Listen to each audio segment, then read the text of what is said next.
A very happy good morning to all my happy students. How are you all? Hope you all are taking care of yourself and you all are very good at your home.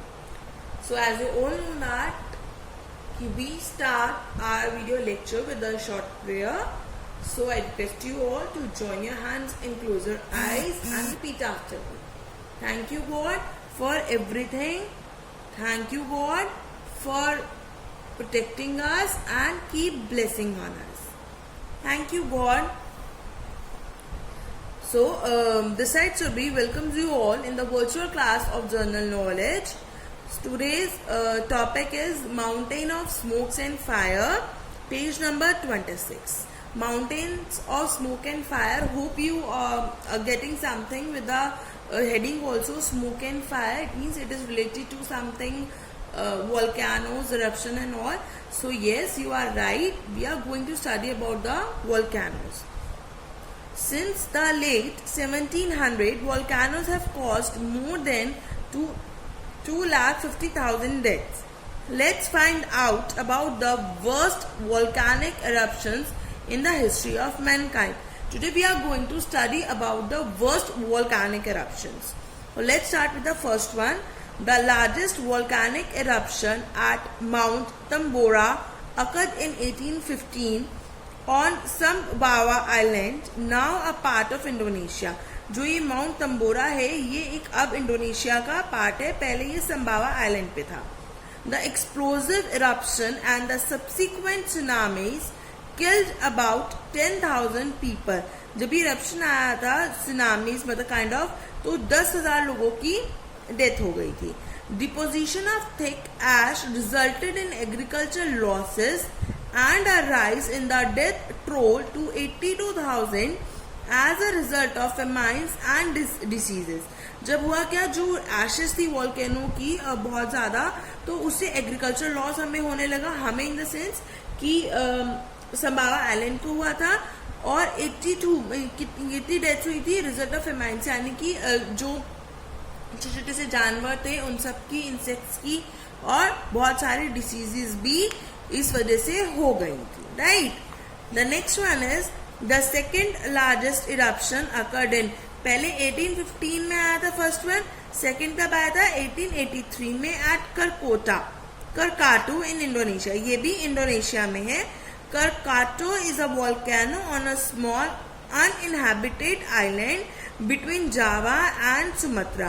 कहाँ पर है कि छोटा सा island है जावा और Sumatra के बीच में. As a consequence of this outburst the 23 kilometre square area of the island disappeared.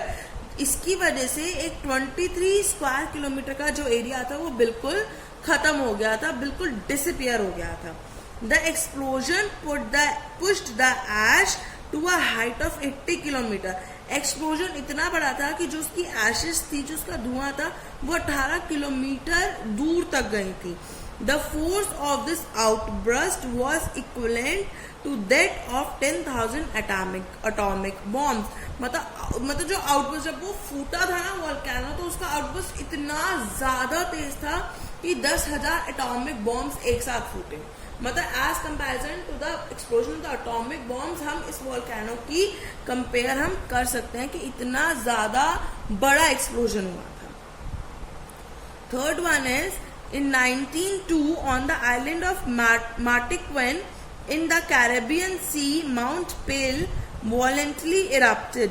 Within minutes, some 29,000 inhabitants lost their life due to smoke and fire. मतलब within a couple of minutes, कुछ मिनटों में ही 29,000 inhabitants जो थे उनकी life, वो अपनी जिंदगी खो बैठे थे just because of the smoke and fire. यानी कि जो धुआं था, जो आग थी, वो इतनी तेज थी कि कुछ मिनटों में ही 29,000 inhabitants बिल्कुल खत्म हो गए थे.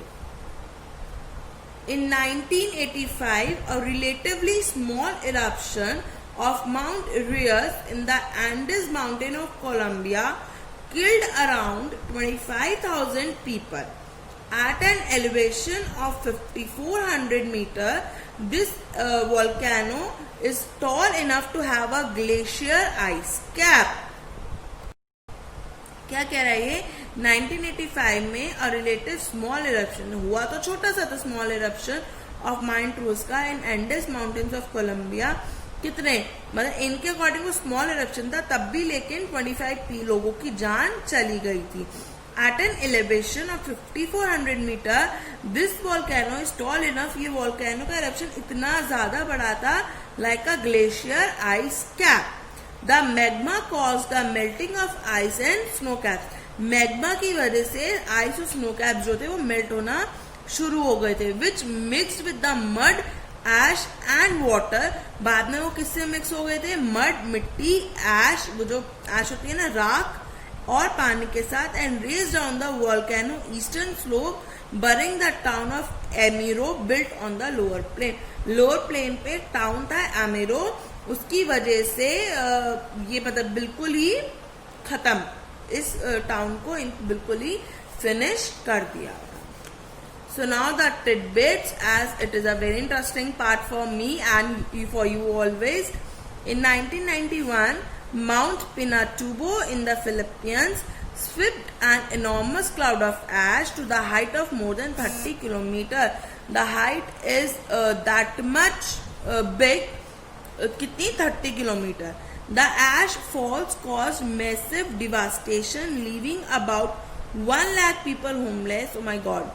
कितनी लोगों की मतलब कितने 1 लाख पीपल होमलेस हो गए थे इसकी वजह से, एंड किलिंग अबाउट 300 पीपल, और 300 लोगों की जान भी चली गई थी। It led to the closing of US leased Clark airbase. यहाँ पे क्लोजिंग, जो यहाँ पे क्लार्क एयरबेस बना हुआ था यूएस का, located 60 kilometre east of the volcano, जो वोल्केनो के 60 किलोमीटर ईस्ट पे था, बट स्टिल वो भी खत्म हो गया था। It is regarded as the largest eruption of the 20th century. It can be important question for the exam point of view कि लार्जेस्ट इरप्शन 20th सेंचुरी का कौन सा है, तो you will write the mountain Pinatubo in the Philippines. Okay, so now it's the exercise turn. What you have to do, you have to write down the answers of these questions. Okay, one more tidbit is there. After that we'll start our exercise. Olympus Mons, located on Mars, is the largest known volcano in our solar system. It is 25 km high and 700 km across. It is also an important question कि हमारे solar system में बड़ा सबसे largest volcano कौन सा है, तो you will write the Olympus Mons. Again if you remember, we have already done this question in our first exercise out of the world, right. First question is name the world largest volcano located on the island of Hawaii. It means long mountain in Hawaiian. Hawaiian में से long mountain के नाम से जाना जाता है, और ये वर्ल्ड का लार्जेस्ट वोल्केनो है। World largest volcano and long mountain in Hawaii, that is Mauna Loa, right? The answer is Mauna Loa. Name the tallest active volcano in Italy.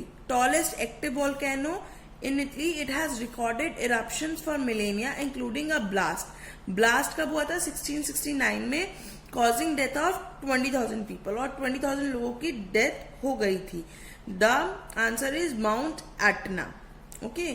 Name the ancient volcano in Indonesia which exploded around 71,000 years ago. हुआ तो वो 71,000 years ago था, causing the largest volcanic eruption, लेकिन सबसे बड़ा volcanic eruption था in the history of mankind. Its eruption led to a worldwide decline in the temperature. इसकी वजह से पूरे दुनिया में डिक्लाइन हो गया था टेम्परेचर का। कैसे? By 3 to 5 degree Celsius, and sent the planet into a severe ice age, Mount Toba. Okay, शीतलहर आ गई थी। शीतलहर अगर आपने सुना हो तो पूरे प्लैनेट को एक आइस एज में कर दिया था, that is Mount Toba. Severe ice age में क्या होता है, if you are not at a safe place, अगर आप सेफ प्लेस पे नहीं हो, और अगर आपके मतलब इस शरीर में गर्मी से तो काम ही नहीं चलेगा। If you are not at a hotter place, अगर आप ऐसी जगह नहीं हो जहाँ पे गर्मी नहीं है, तो और स्पेशली अगर आप बाहर निकल जाते हो इन अ ओपन स्पेस, तो आप जैसे हो वैसे के वैसे जम जाओगे। आप क्या, कोई भी चीज होगी वो वैसी के वैसे ही जम जाएगी। In 1912, the eruption of Nova Rupta and Mount Katami in Alaska led to the creation of a valley. कि मतलब इसकी वजह से, इरप्शन की वजह से एक वैली का क्रिएशन हुआ था। वो वैली कौन सी है? Valley of 10,000 smokes. ऑब्वियसली बात है कि ये वैली का जो बर्थ हुआ था, हम तरह से ही कह सकते हैं, वो हुआ ही वॉल्केनोस की वजह से था। तो इसका नाम इसलिए रखा गया valley of 10,000 smoke. The powerful eruption of this volcano in 1982, ये वॉल्केनो का इरप्शन 1982 में हुआ था in Mexico, destroyed most of the villages with in 8 kilometre. आसपास के 8 किलोमीटर के अंदर जितने भी गांव थे उन सबको उसने डिस्ट्रॉय कर दिया था। And left behind a crater which is now N acid lake. Acid lake से हम सब समझ सकते हैं कि उसमें एसिड होगा। Definitely that lake is not very much kind of that one की वो कोई यूजफुल लेक हो। वो as the name is acid lake, तो इसका मतलब कि वो खतरनाक लेक है। The lake name is El Chichon, right. Name the volcano which is known as the lighthouse of the Pacific. उसे हम पैसिफिक का लाइट हाउस बोलते हैं for its frequent glowing activity. It's series of eruption started in 1770। ऐसे बोलते हैं कि मतलब वॉल्केनो से मतलब ग्लोइंग एक्टिविटी, इट मीन्स कि फायर निकलती रहती है। तो the volcano is Izalco. Name the volcano which is considered the highest and most sacred point in Bali. Bali में, Bali is a very common place, tourism place nowadays, लेकिन still यहाँ पे एक highest and most sacred point है। It is traditionally considered a throne of God and the center of the world. World का center माना जाता है, throne of God चाहिए। Mount Agung, right, Mount Agung. Last is name the only active volcano in India which is located in the Andaman Sea. Andaman Sea में एक active volcano है, that is Barren Island. कहां पर है वो? Barren Island. Okay, before starting my next page, page number 28, your homework is quiz your self 1. Page number 29 is your homework for today. Quiz yourself. And why I am giving you this homework? Because the earlier exercise which we have done, this quiz is based on those chapters, right? हमने इससे पहले जो भी chapters करे हैं उन सबका mix-up है ये quiz yourself. So this is your homework. So let's start our today's last topic. Union Territories of India, and this is related to your SST part, page number 28. In this nothing is there, you just have to brush up your mind, brush up your knowledge with a small quiz. How many Union Territories are there in India? 9. They are very easy. What is the capital of Dadra and Nagar Haveli? Silvassa.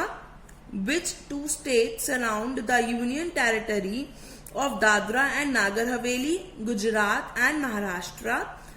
These are very easy questions. I hope you are understanding the meaning of each and every question by reading it. Which country ruled Dadra and Nagar Haveli before its liberalization in 1954? ऐसी कौन सी country है जिसने दादरा और नागर हवेली को rule करा था before liberalisation? Portugal. Which Union Territory is located on the western coast of India along with the Arabian Sea? ऐसी कौन सी यूनियन टेरिटरी है जो वेस्टर्न कोस्ट ऑफ इंडिया के लोकेटेड है अरेबियन सी के साथ? Daman and Diu and Pondicherry. What is the capital of Lakshadweep? Lakshadweep की कैपिटल क्या है? Kavaratti. Which is the principal spoken language of Lakshadweep? Lakshadweep में मोस्टली कॉमन लैंग्वेज जो है वो क्या बोली जाती है? That is Malayalam. Which two union territories have legislative assembly? ऐसी कौन सी दो टेरिटरीज है जिनकी लेजिस्लेटिव असेंबली है? That is government of NCT of Delhi and Pondicherry. Who ruled Pondicherry for 138 years before it was handed over to Indian Union? 138 years तक किसने rule करा था पौंडीचेरी पे? That is French. Name the only union territory that is also the capital of 2 states. मतलब अकेली territory है लेकिन वो 2 स्टेट्स की कैपिटल है. That is Chandigarh. When was Chandigarh, along with some areas surrounding it, constituted as a union territory? 1966. We are talking about a year. When means time. When did Delhi become a union territory? Delhi union territory कब बनी थी? 1956. When was Delhi designated the national capital territory? Delhi को designated national capital territory कब कौन सी year में चुना गया था? 1991. Which 2 states adjoin Delhi? कौन सी 2 states हैं जो दिल्ली को adjoin मतलब बिल्कुल मिली नहीं है? That is Haryana and UP. UP is Uttar Pradesh. The last question, which is the capital of Andaman and Nicobar Island? Andaman और निकोबार आइलैंड की कैपिटल क्या है? Port Blair. So students, this is your class assignment, page number 26, 27 and 28. 27 consists of mountains of smoke and fire, in which we have learned about the volcano, and the next one is Union Territories of India, in which we have known, in which we got to know about the territories, right? So students, you have to do this, and your homework is page number 28. Quiz yourself fast. Okay students, so till then, stay home, stay safe, stay connected, keep learning. Thank you and bye-bye. Take care of yourself.